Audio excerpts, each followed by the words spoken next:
Setting up a good main villain can make or break your story. If it's done well, it can skyrocket the plot into greatness, allowing the audience to get even more invested in not only the story, but also more invested in the characters themselves. Good villains make good characters even greater, as they can challenge them in ways we haven't seen before.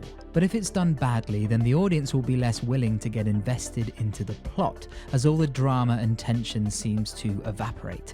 Bad villains either do nothing for or actively hurt good characters and stories. And as they say, first impressions matter. The first time we see the villain in a story, it needs to establish who they are and what they can do. And from this information, we, the audience, will then set our expectations going forward.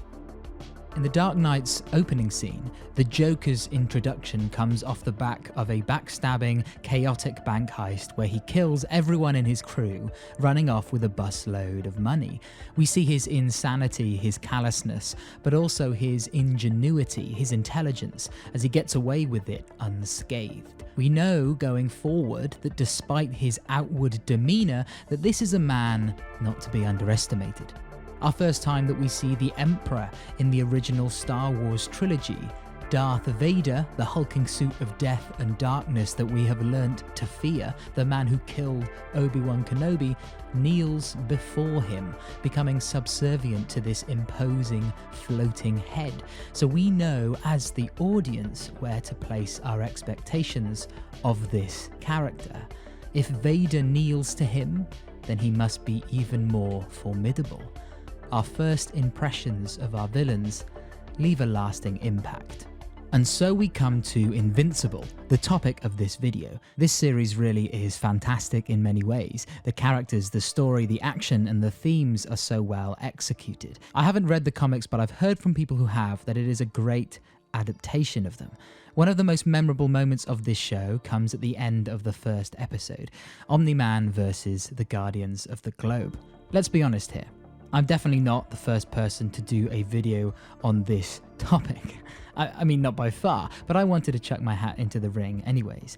This scene is good for a number of reasons. A big reason is that it subverts all of our expectations massively. I love watching reaction videos to this scene. People are stunned and shocked as soon as Omni-man grabs Red Rush's head. So yeah, it's good because it's surprising, but I think what makes the scene truly great and terrifying is what it establishes in the world, specifically regarding our perception of Omni-man. We've had a whole episode where we've got to know Mark, and through him, we've got to know his dad, Nolan Grayson, also known as Omni-man. The episode does a great job of building up Nolan as a father who pushes his son. On first watching, this comes across as sort of tough love, trying to get Mark to understand his powers out of a care for him. There are what seem to be some lovely moments. The flashback to his chat with young Mark, the scene where they play catch. These scenes are tainted by Omni-man's true motivations that we learn about later on in the show, but for now they seem pretty heartfelt. In general, he is portrayed as a man who loves his family, treating his wife to romantic trips abroad willy-nilly, wanting Mark to succeed and become the best possible version of himself, whilst also being a successful and powerful superhero. At the start of the episode, we see him come in and help the Guardians, saving Darkwing's life. Later on in the episode, he's late for a family dinner because he's saving Hong Kong. He saves people. It makes us believe that he is a good person, a true superhero. Also, another point is that throughout this episode, we don't actually know Omni-man's power level. Mark's best friend, William, even calls Omni-man the underdog. You're such an Omni-maniac. Way to root for the underdog.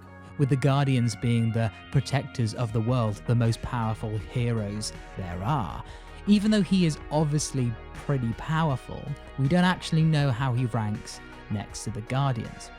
I think the similarities to the Justice League, though, are pretty important. Obviously, Omni-man resembles Superman, so we have this preconceived idea of how powerful he is, though he is lacking the laser vision and the ice breath, so we automatically sort of perceive him as to be inherently weaker than the Superman we know.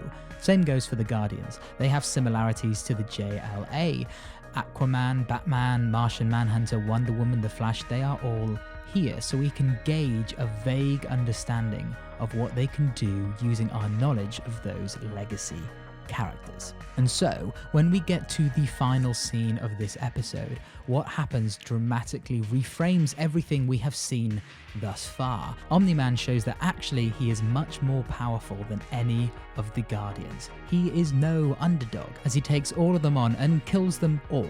Yeah, he does take a heck of a beating and he falls unconscious at the end of the fight, but still, he kills every single one of the Guardians, the world's greatest superheroes. And fundamentally, under the shock value and the gruesome action, this really works because it shifts our perception of the character of Omni-Man. We have seen him save people, spend time with his wife and his kid, work with the Guardians of the Globe, but now that perception, that image of him is completely changed. If he was being controlled by something or someone, then that in itself is crazy, as he's just shown himself to be extremely powerful, leagues above any other hero in the world. But if this was all from him, purposeful, then everything that we have seen about Nolan Grayson so far is a hoax. A lie. His motivations are unclear. His relationships might be fake. The whole story goes from being your standard animated show to becoming this box of questions, a mirage of lies and deceit and intrigue in one scene, and it's fantastic. We now know to expect the unexpected. Every single move Omni-Man makes going forward is unpredictable. This scene takes our first impression of Omni-Man and shatters it, revealing that we were wrong about him, and it clues us, the audience, into a truth that the rest of the characters are unaware of. We get a new first impression to the true Omni-Man, the true villain of Invincible. This then sets into motion a fantastic story as various characters, Deborah and Mark, slowly begin to understand what has happened, understand who Omni-Man is, and they have the same holy crap moment as we, the audience, get at the end of this episode. I rewatched this whole season recently, and it is so good. So if you haven't watched it, then dude, why are you still listening? I've just ruined one of the best parts of the show. You go and watch it. If you haven't watched it, go and watch it. There are so many more surprises in store. And if you have watched it, go and watch it again, because it's so good. But anyways, that's all from me. Thanks for watching, guys. Don't forget to like and subscribe to the channel, and I'll see you on the next one. Bye!